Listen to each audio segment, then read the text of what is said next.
Hello, the sun is doing really weird things right now. It kind of keeps coming in and out from behind the trees, so I keep repositioning to not be blinded by the sun. So I apologize if the lighting changes as we're speaking. But God was doing something super cool, so I like to talk about those things when they happen. And you know how I'm always checking out new churches and stuff. This one church, this most recent church that I was checking out, I had gone to the service last week, and it was about, and I can't even relay it because I don't know my Bible well enough, unfortunately, but in essence, two people, or however many people, are going to like from place to place to place to try to like preach the gospel. Is it Paul and Silas? I don't really know who.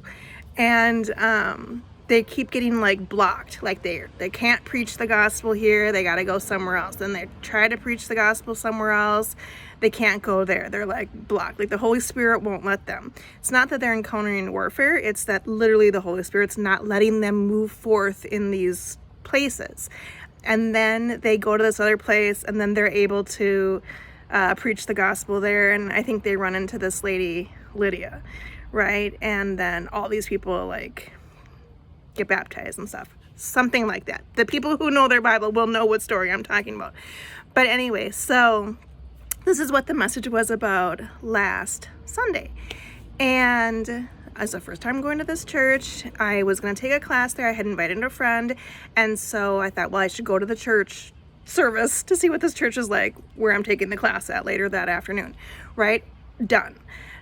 Now, this is what's weird. So normally when I check out a new church, I'll be like watching a few, I'll like binge watch their YouTube channel and like get a feel for what the messages are. Do I like the pastor? Kind of do I want to explore this church more, right? So I was doing that, but this was what's super weird. Sometimes when I do that, I'm like lying in bed, half asleep, like halfway paying attention, right? And I picked a playlist, like a super old playlist of messages.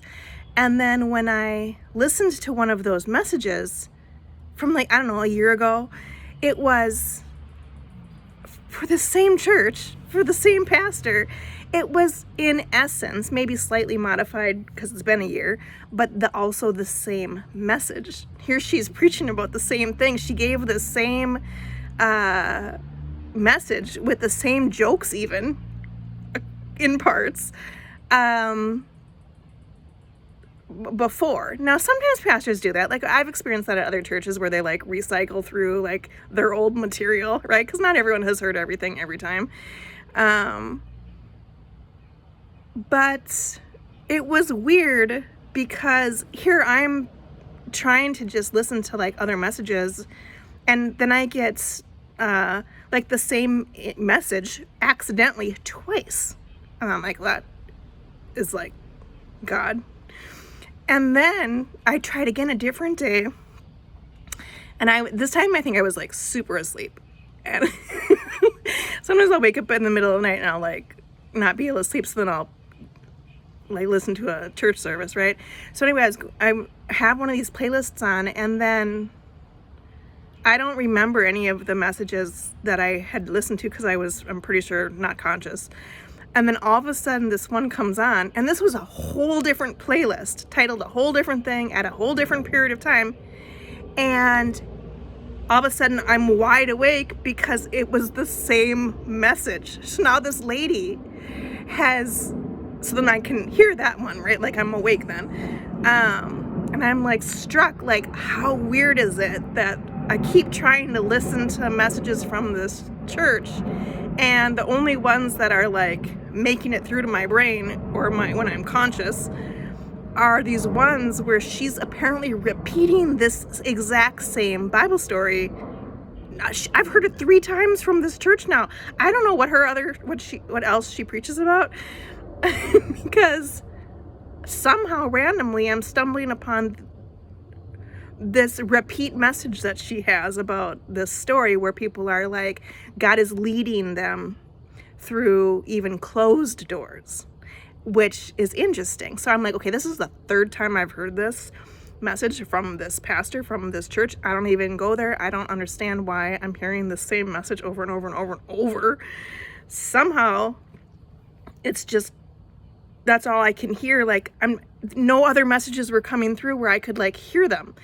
So I thought that's really interesting. And so I started to think about that. Like, I'm always trying to find a church that works for me and our family, and like, where is a good fit for a church home, right? And then so I paid attention to that. Like, well, that's stark to hear about sometimes these people trying to go forth and do something and find the right place to preach the gospel or whatever, like having the Holy Spirit lead them through not here, like telling them, like closing doors, right? Telling them, nope, not here, nope, not here, no, yes, here, go here. It's easy here, it's working here, I'm allowing it here. That's so interesting. I don't think I ever really knew about, or I think Christian people have talked about like the open doors, closed doors whole thing, but I've never really like learned about that ever in my short time as a Christian. And so I thought that was so interesting. And then I applied it to like my struggle with trying to find like a church that fits. And I'm like, what if God, that's what has been happening? The Holy Spirit might have been saying to me like, yeah, you've tried out this one for a while, but not here. This is not it.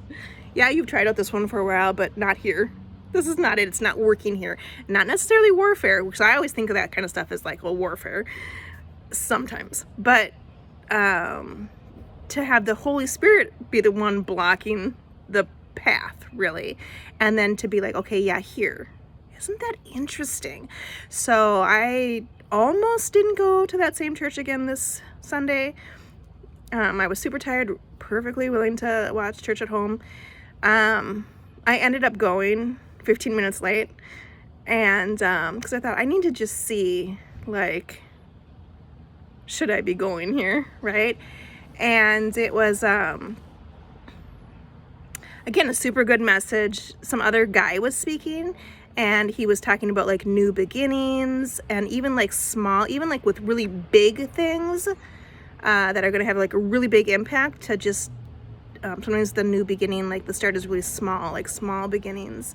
And they talked about overcoming obstacles, and I just thought it was a really good message.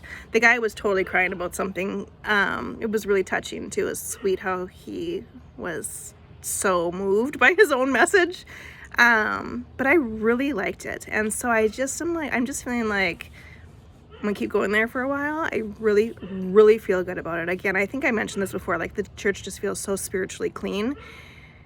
Feels so good. Not bad in any way so far.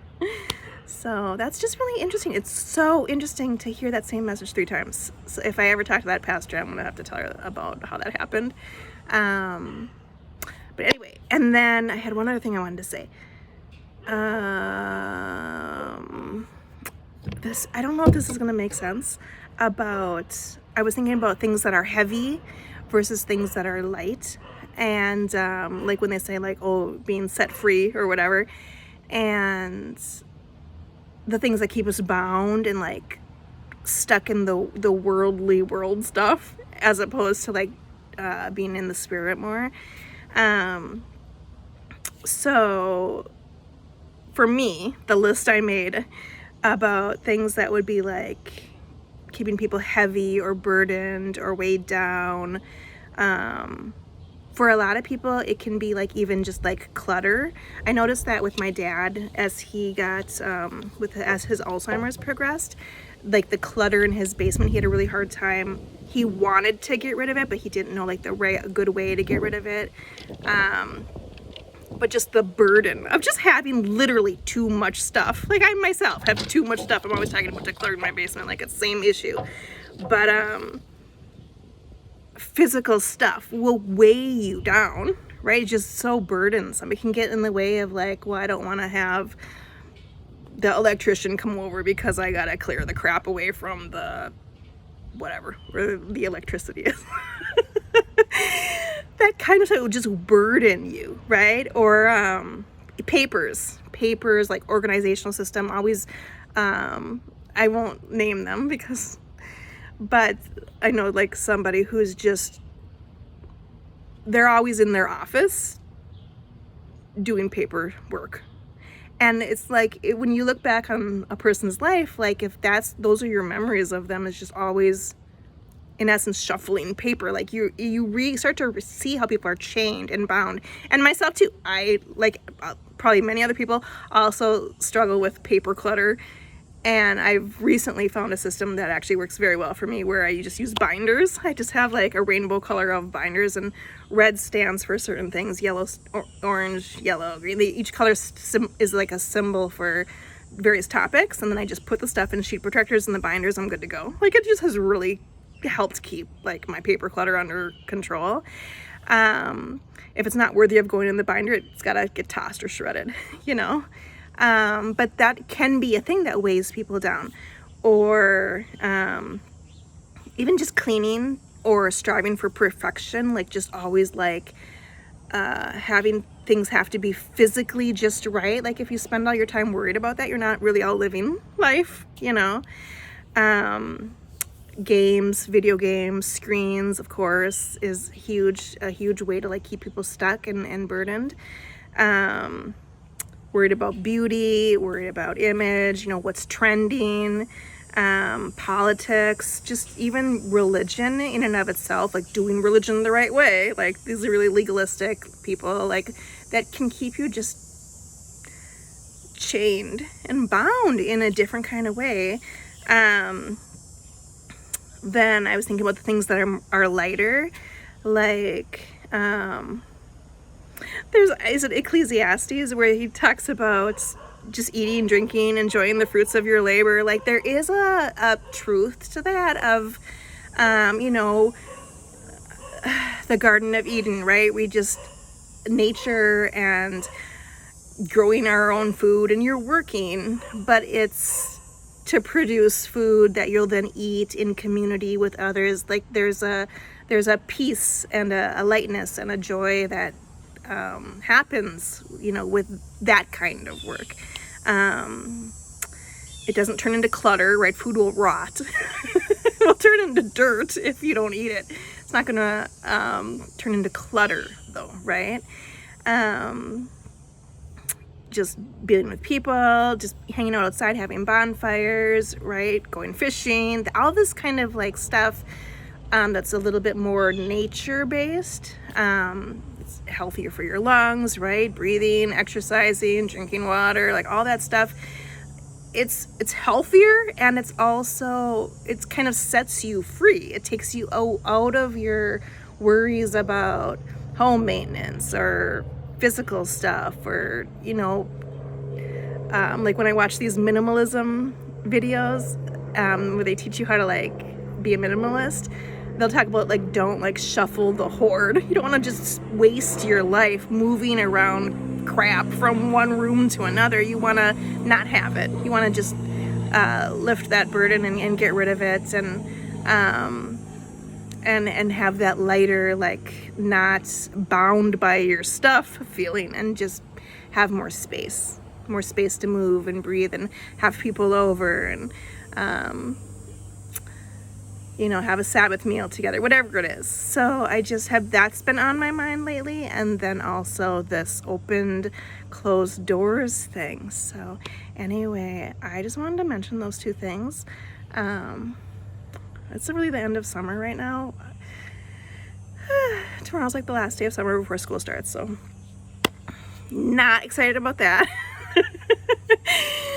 But I'm trying to embrace fall, because I don't want to be in this vibe of like every year I hate fall because winter is coming. Like that's 6 months of hell. Like let me just be like, I'm trying to be in the mindset of, let me just love fall, right? And then when winter's here, let me just love winter. Let me embrace each season for what it has to offer. But anyway, those are all my little nuggets for today. I hope you're having a good day. Talk to you later. Bye.